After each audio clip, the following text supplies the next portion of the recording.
अभी कुछ समय पहले लगभग हर एक टीवी चैनल पर मोहन भागवत जी का एक बयान चल रहा था कि जो ये युद्ध है ईरान और अमेरिका और इजराइल में चल रहा है, इसे भारत ही समाप्त करा सकता है। लगभग कई चैनलों पे चला। उसके अपार्ट जो बात नोट करने वाली थी वो ये भी थी कि जुड़े रखने का ज्ञान भारत के ही पास है और हमारे ही पास है और हम ही लोगों को जोड़ के रख सकते हैं। युद्ध समाप्ति के लिए समझना चाहिए कि क्या क्वालिटी चाहिए, क्या क्वालिफिकेशन चाहिए और कितना साधन संसाधन चाहिए। मान लो दो आदमी लड़ते हैं, जैसे देखा होगा तो फिल्मों भी देखते हैं, दो लड़ रहे हैं तो कोई ताकतवर आएगा, दोनों को गर्दन से पकड़ के अलग कर देगा। या तो इतनी ताकत हो या इतना दिमाग हो कि उन्हें समझा के या फूट डाल के या कैसे भी उन दोनों को एक दूसरे से अलग कर जाए। तो मैं समझता हूं ना तो भारत के पास इतनी ताकत है। जैसे अभी हमने कुछ दिन पहले देखा कि भाई कम से कम 40-50 बार राष्ट्रपति ट्रंप ने कहा कि ये तो भारत पाक की लड़ाई तो मैंने रुकवाई है, मैंने सीज फायर कराया। बड़ी अजीब बात है। अमेरिका के बाद इसके ईरान के बारे में भी कहा कि मेरी बातचीत चल रही है और यूनिलेटरली 5 दिन के लिए लड़ाई झगड़ा रोक दिया। लेकिन ईरान की तरफ से फौरन रिपोस्ट यानी जवाब आया कि हमारी कोई बात नहीं चल रही है, हम कोई सीज फायर नहीं कर रहे हैं, हमारी अपनी शर्त है कि हमें जो नुकसान हुआ है उसका मुआवजा मिले, हमें सिक्योरिटी मिले, हमेशा के कभी झगड़ा नहीं होगा। तो हमारी शर्तें जब मानेंगे तो उसी पे सीज फायर हम करेंगे। तो कुछ बात समझ में आती है कि ईरान रिटॉर्ट कर रहा है। हम अमेरिका के सामने झुके हुए हैं। अमेरिका हमें जो कहे हम वो मानने को तैयार हो रहे हैं। हमने अपनी मंडी, अपने किसानों की बर्बादी के लिए रास्ता खोल दिया है। उससे हम एक किस्म के जो समझौते चल रहे हैं उसमें अब अनाज आना शुरू होगा धीरे धीरे। चीज हमारे किसान कहां जाएंगे, बड़ी विचलित करने वाली बात है।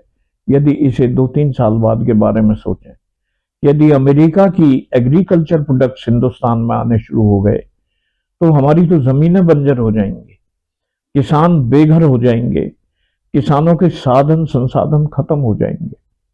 तो हम उसको नहीं रिटॉर्ट करते तो इसको हम कैसे खत्म कराएंगे। लेकिन बयान तो आया है।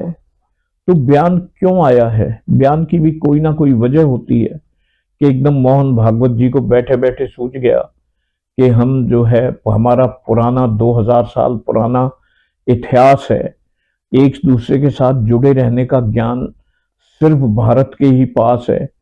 ऐसा क्यों हुआ? अभी तक तो हम विभाजन की राजनीति कर रहे थे, हिंदू मुस्लिम कर रहे थे।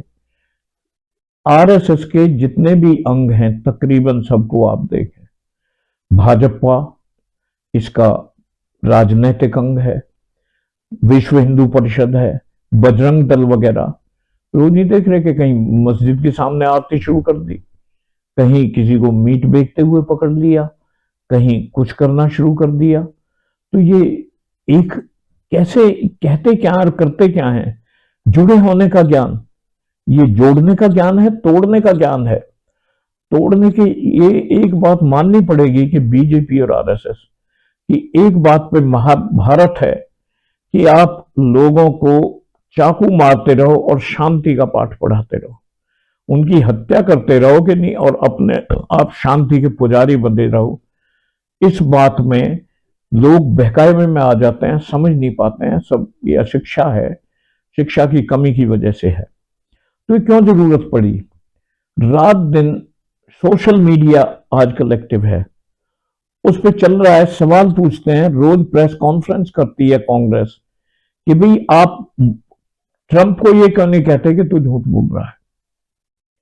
तो इस तरह से जो बातें आनी शुरू हुई हैं, इनकी जो प्रधानमंत्री जी के जो चलते हैं कि भाई गैस, गटर से गैस बनाना, ये बनाना, तो जो अंधभक्त थे उनका कुछ मोह भंग होना शुरू हुआ है।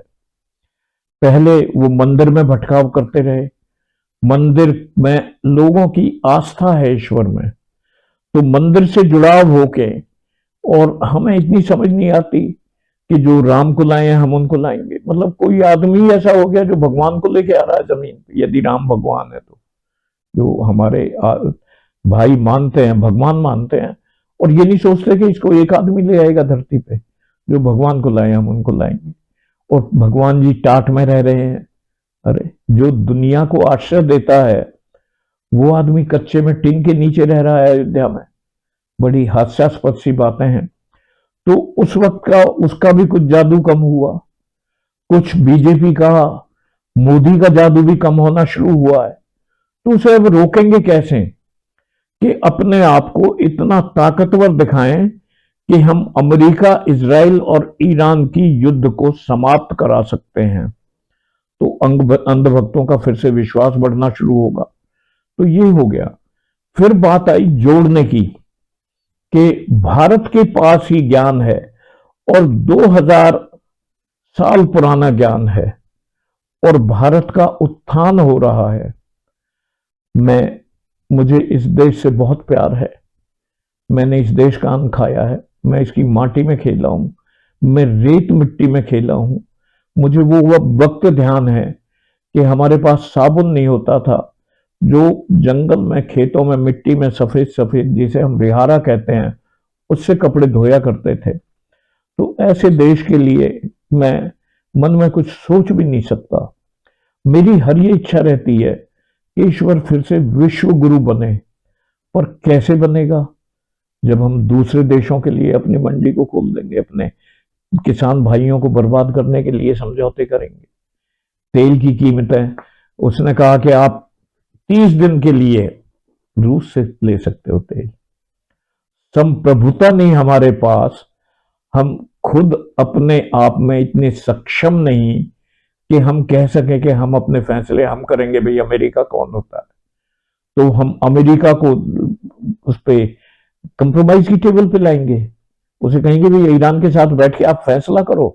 कैसे कराएगा भारत फैसला? भारत को इसके लिए इन दोनों से ताकतवर होना पड़ेगा। वो हिंदू मुस्लिम करके ताकतवर नहीं हो सकते। जबान से कहने से कि हमारे पास 2000 साल पुराना ज्ञान है और भारत के पास ही ज्ञान है कि हम एक दूसरे से जुड़े रहें, कहने से बात नहीं होगी। एक तरफ तो हम कि भाई ये जो है मस्जिद मंदिर कर रहे हैं, नमाज नहीं पढ़ने दे रहे हैं, मस्जिद के सामने हनुमान चालीसा पढ़ा जा रहा है। ये भावना ये कहां ले जाके छोड़ेगी हमें, समझ नहीं आ रहा। तो ये जुड़े होने की बात कहां से आ गई? कह रहे हैं कि जुड़े होंगे, काम सारे तोड़ने के हैं। इसीलिए इस पार्टी पर, आरएसएस पर सरदार पटेल जी ने बैन लगाया था, और बैन लगाते हुए ये कहा था कि महात्मा गांधी की जो, इस पर आरएसएस को दोष नहीं दिया, ये कहा कि ये जो विघटन की भावना पैदा करते हैं उसकी वजह से गांधी जी की हत्या हुई है। तो बैन लगाया ऐसी पार्टी। अब वो सरदार पटेल जी को छीन लिया कांग्रेस से, उनका स्टैचू बना दिया। अरे भाई वो आदमी आपके लिए क्या कर रहे थे? तो इन चीजों पे, इन हालात में ऐसा बयान आना, ये जानबूझ के लोगों को गुमराह करने के लिए, और ये दोबारा से अंधभक्तों को मेन स्ट्रीम में, भक्ति की में अंधभक्त बनाने की मेन स्ट्रीम में, उसमें लाने के लिए ये बयान इन्होंने दिया है। हमें सावधान रहना चाहिए, हमें कंसंट्रेट करना चाहिए कि एजुकेशन पे। सब चीजों की जड़ अज्ञान है, प्रत्येक डर की वजह वो अज्ञान है। अज्ञान से जब तक हम अज्ञान के अंधकार को दूर के ज्ञान की तरफ नहीं चलते हैं, तो हमारा यही हशर होता रहेगा, यही हाल होता रहेगा। आज क्या स्थिति है हमारी? हमारी रैंकिंग कहां है? तीसरी अर्थव्यवस्था है, लेकिन पर कैपिटा इनकम पे हम कहां जा रहे हैं? आदमियों के लिए खाने के लिए नहीं है, लाइनें लगी हुई हैं, गैस सिलेंडरों की लाइनें लगी हुई हैं खाने के लिए। पर कैपिटा इनकम डाउन होती जा रही है, हेल्थ में देखें 60% से ज्यादा लोग आज दूषित जल जनित बीमारियों से पीड़ित हैं इस मुल्क के। माफिया कितना सिर उठा रहा है, ये जो सैंड माफिया, पर्यावरण को खत्म करने के लिए पहाड़ पे माफिया जो लगा हुआ है, और ये जो पत्थर पे लिया हुआ है, टीक पे पेड़ों को समाप्त करने पे लगा हुआ है। मैं आई वॉज सरप्राइज्ड कि जब मुझे पता चला कि इसका बजट जो है माफिया का, वो हमारी जीडीपी से ज्यादा है। और वो है जो विभिन्न अदालतों में मुकदमे चल रहे हैं इनके खिलाफ, इनमें जो इनकी वो आई है कि भाई इतने हजार करोड़ का गबन हुआ, इतने हजार करोड़ का सैंड चोरी हुआ, इतने, तो इन चीजों से कैसे जाएंगे। तो मैं समझता हूं कि बजाय इन बातों में ग्रीन पास्चर दिखाने की बजाय सरकार को कहे आरएसएस, मोहन भागवत जी कहें कि भाई शिक्षा में सुधार करो, शिक्षा का बजट इंप्रूव करो, हेल्थ में सुधार करो।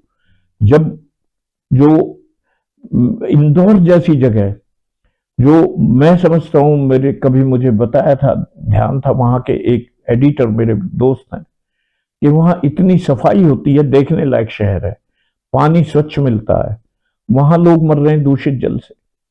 तो इन बातों में ध्यान करें बजाय इन बातों के कि भाई हम युद्ध रुकवा सकते हैं, हम ये करा सकते हैं। बड़ी बड़ी डींगे हाँकना, 2000 साल पुरानी, 3000 साल पुरानी, भूतकाल से निकल के भविष्य में आके हम देखें हमारी शिक्षा व्यवस्था क्या है, हमारी स्वास्थ्य व्यवस्था क्या है।